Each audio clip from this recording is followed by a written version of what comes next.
Hey everyone, this is Disc Junkie and welcome back to Sexy Collectibles, the show where we talk about erotica and more specifically the collectability of certain erotica. Now I know that this series tends to focus on vintage porn, but today we are going to take a bit of a detour and actually talk about a musical release. And more specifically, we're going to focus on the 2009 release of the Rammstein album Liebe Ist für alle da, and its legendary limited edition box set version. Now, as far as the box set itself, this comes in a very unique and sturdy looking flight suit or flight briefcase, whatever you want to call it. And furthermore, I think this is actually one of the largest box sets I've ever reviewed, which does cause a bit of a problem because I really can't reach around to actually handle this because it just requires too much table space and I can't really set the tripod far back enough. So you're just gonna accept the fact that I'm sort of reaching in from the side today. But I thought we would just take a quick look at the box set from this angle, and then when we're going to look at some of the more sort of in-depth and detailed stuff, we'll just switch to another angle. So just off the top of my head, I have to mention that this is a incredibly luxurious looking box set.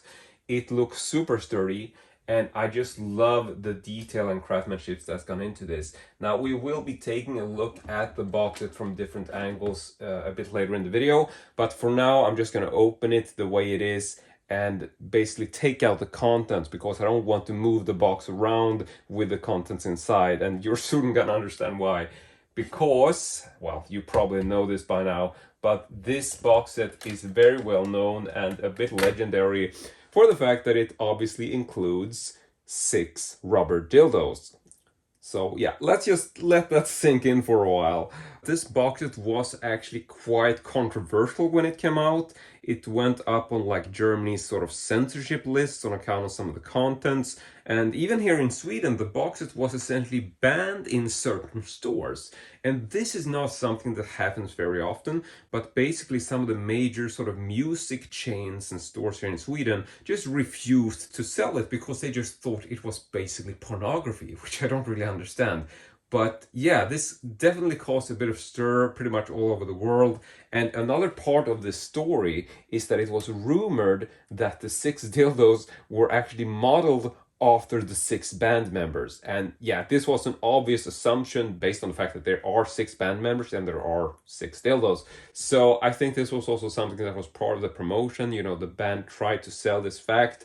But later on, it has been confirmed that these are actually not real replicas or dildo replicas of the band members', private parts. So I just want to make that clear that this has been debunked. It's just a really cool and bizarre gimmick.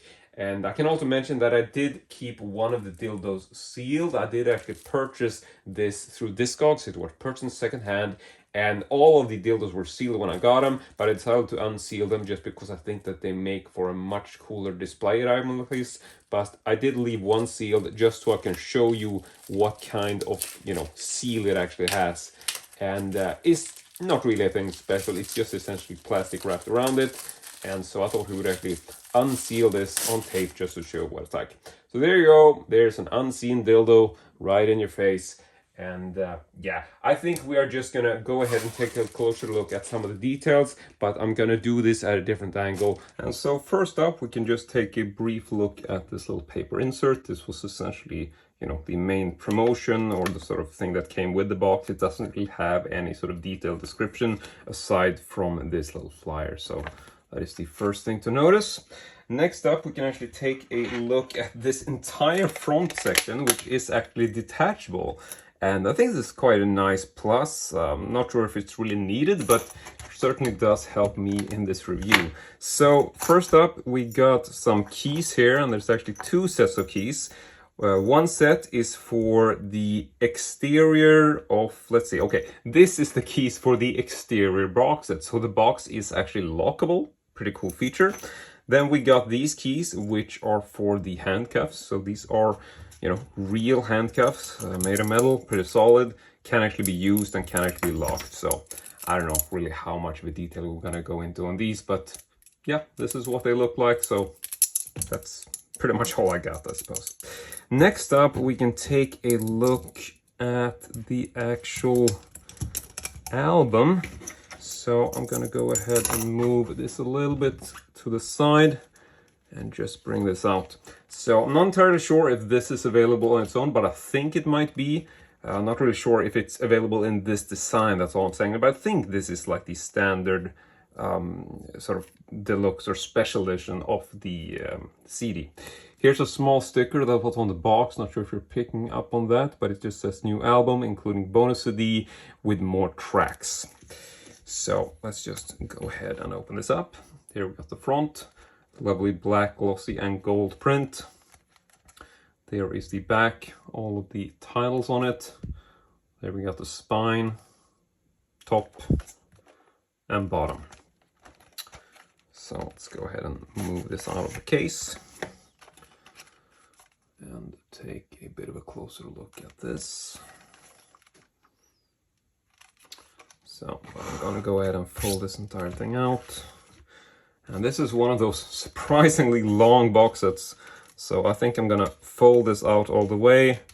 We can start off by taking a quick look at the discs. So here is the first one. Gonna move that off to the side. There is the second one. And then we can take a quick look at the entire panel. Just doing this from left to right. Got some nudity on here, but this should give you a look at the entire thing, which is pretty hard to do if I'm just gonna flip through it. Now on the back, there is really not too much artwork, or well, yeah, there is actually artwork, sorry, my mistake. So here are a additional shot of all the panels. And there we got a bit of a close-up for all the tracks, which is essentially the main sort of back side, I suppose. There's the front, and there are a couple more panels to the side. So there we go. Before we fold this up, there is actually a pocket on the left side.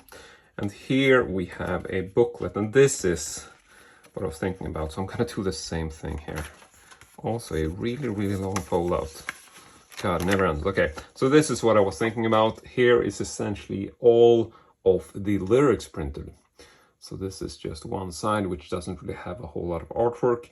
And I don't really think we need to focus on this in super detail, but just to show you that it does have all of the lyrics and also a credits page, which is, yeah, really littered with different people. So let's go ahead and flip this over.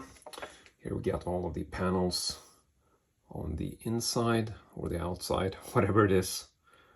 But yeah, I really do like the artwork for this. It's a very sort of interesting looking design, I think. And you know, I'm a big Rammstein fan, so I don't really own a lot of their music releases, to be honest, because I'm very much more of a streaming kind of guy. But when I see a box set like this, it's just, I mean, I've been wanting this since it came out in 2009. It's just one of those milestone box sets that, you know, how could you pass this up? I mean, if I had the money back in 2009, I would have bought this new. But back in those days, I was young. I didn't really have like the best income. So I had to just wait and get it now. And this was really difficult to get back in there. Okay, so there we go. So I'm gonna go ahead and fold this up. And then we are going to continue by looking at the last item in this little setup here, which you probably know what this is, but I'm gonna tell you anyway. So bringing that back, we can actually look at this thing, which, as you might have guessed, and if you didn't guess, you didn't know, I'm just gonna say it. This is literally lube. Yeah, this is a Rammstein branded lube bottle. So it's a very sort of sexualized box set. I love this. I think it's just such a controversial and provocative idea to include in a box set, especially with the handcuffs. I mean, it's just, I don't know what you're gonna say. I just love this. And this is the kind of stuff that I think make Rammstein Rammstein. You know, this is the kind of stuff we expect. We expect their videos to be, you know, on the edge and all that. And so I'm really happy with this. I think they did a great job in terms of the presentation. But now let's move on to what is obviously the most controversial part of this box set. And that is The dildos, yeah. So I'm not gonna pay too much attention to these, but I did want to actually show them. So let's just set these up here. I don't know if they can stand. This one is the most sort of top heavy, it tends to tip over. But here we got the other ones. And yeah, I mean, like I said, there has been a lot of talk about these. There were a lot of sort of early rumors saying that these were literal castings of the band members, but this has been debunked. It's not true. It was just a really sort of controversial gimmick. But I mean, I love it. And one of the other things that I found a bit surprising about this when I got it is that when you look at all of these sort of promotional shots, and even on some of the photos I've found on, okay, this one is going places. Sorry, that's not, never mind. Okay, so yeah, one of the things that I noticed early on is that when you look at the promotional photos for this box set, all of the dildos are literally pink. But then when I got it, I realized that, yeah, they are pink, but they're not bright pink, and they're also very different in tone. So it's really weird because when you look at a lot of the pictures for this, it's just very different. Sorry, here's a bit of plastic that got stuck. It's just very different in terms of what tone of these are. Like, just the colors are very different. And I don't really know if this is because these tend to sort of get like faded with age. I don't know, because you know, some of them I see are just bright pink, like neon pink. I don't know if that's a lighting issue, but most of the ones I see that are actual photos tend to look like this and have a much more, you know, not as bright tone to them. But regardless of which, this is the entire row. And yeah, I'm not even going to discuss as to what band members were supposed to be associated with what dildo, because it just doesn't really matter, seeing as it's not really replicas of their genitals anyway. So yeah, let's just go ahead and move back to putting everything back in the box. And yeah, we're also gonna take a look at the exterior of the box. And yeah, now I'm just standing here holding a bunch of dildos, so let's just continue. So now that all of the content are out of the box, I thought we would actually take a brief look at the actual flight case, or, you know, briefcase, whatever you want to call it. And this is pretty fucking amazing, if you ask me. I really love the sort of general design of it, and it is a incredible build quality. So if we look at the top, you actually have a very solid hinged handle here, and this is actually sort of a spring mechanism, so it does sort of automatically go down, and there is a bit of a sort of lock or stopping position here at the front. So when you lift it, it's not going to go straight up in the middle. It sort of makes the case angle a bit, but it is a really solid sort of carrying handle, so I really do enjoy this.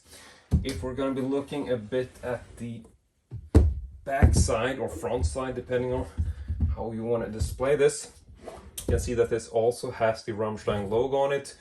Absolutely beautifully done. And here you can also see the back hinges, so we can actually open this up, I think. Let's see if we can do it the right way. So I'm gonna go ahead and move this around again, flip this open, and we are actually going to remove this just for the time being, because I want to be able to show you just what happens on the back when you open this up.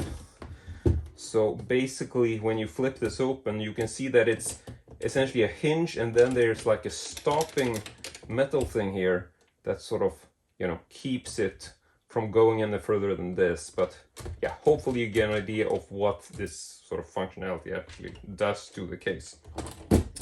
Now, as far as the interior, I'm a little bit sad to say that when I got this, you know, I bought this secondhand. It was described as being brand new, but unfortunately, you know, this is not considered brand new. I mean, it wasn't brand new. He said he bought it brand new and that it would still be in mint condition. But sadly, when it arrived, you can see that there is actually quite a bit of sort of scratches and dirt and stuff, which, you know, I've tried to clean this off, but unfortunately, it is a lot of scratches here that don't really buff out as far as I understand. And so, yeah, it's a bit of a shame, but I've been wanting this box for so long, and I think I got a fair deal on it. It was originally priced at 550 UK pounds, which is sort of like the medium price that you're going to pay on Discogs for one of these sets in sort of mint condition. And I ended up getting a partial refund of roughly 100 UK pounds, so it ended up at a total of 450 UK pounds, which I still think is a pretty decent deal, you know, even with the damages. And just for the record, I can also mention that this did originally retail for 450 euros in Germany. And so, I don't know what to say. You know, I'm pretty sad and bummed out that there was these damages, because there are like a couple of cracks in the mirror. Nothing major, just sort of little spots and stuff, but it obviously does take away a bit from the general display functionality. So, I don't know. Maybe I could eventually replace the mirrors, or maybe just keep them as is. I literally haven't decided.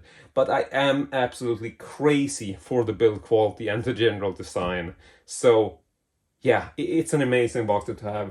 I'll also say that one of the small flaws I do notice, and I've seen this on several other boxes as well, is that the Rammstein logo with the mirrors, which looks great, it's not always 100%. Like you can see the M here is very much tilted, like you would sort of want to turn this, but you know, it's been glued down, so there's sort of not much to do.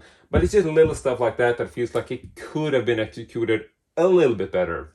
But, you know, I'm gonna say it's 9 out of 10 definitely in terms of the design. It's just a bit of the craftsmanship could have been better. But generally, that is pretty much all I can show. I mean, if you want to see these sides here, it's hard to show because it's just such a ridiculously large box set. But we can also show you the underside, obviously. Not too interesting. It's essentially just a, you know, no graphics or anything particular down there. So, yeah. That is pretty much it for this video. So I'm gonna box everything up, but you don't really have to watch that. And now that we're back to the exterior shot, this is the design of the original box. It's pretty plain. It does come with the Rammstein logo on the side, and also within the box, you know, inside the actual case was this, which is essentially just a cardboard insert that was placed in there to be able to hold all of the dildos in place while shipping. But yeah, I decided to remove this because it doesn't really help in terms of the display purposes. So just wanted to mention that that is actually in there. But yeah, I want to say thank you very much for watching, and as usual, hope to see you all next time.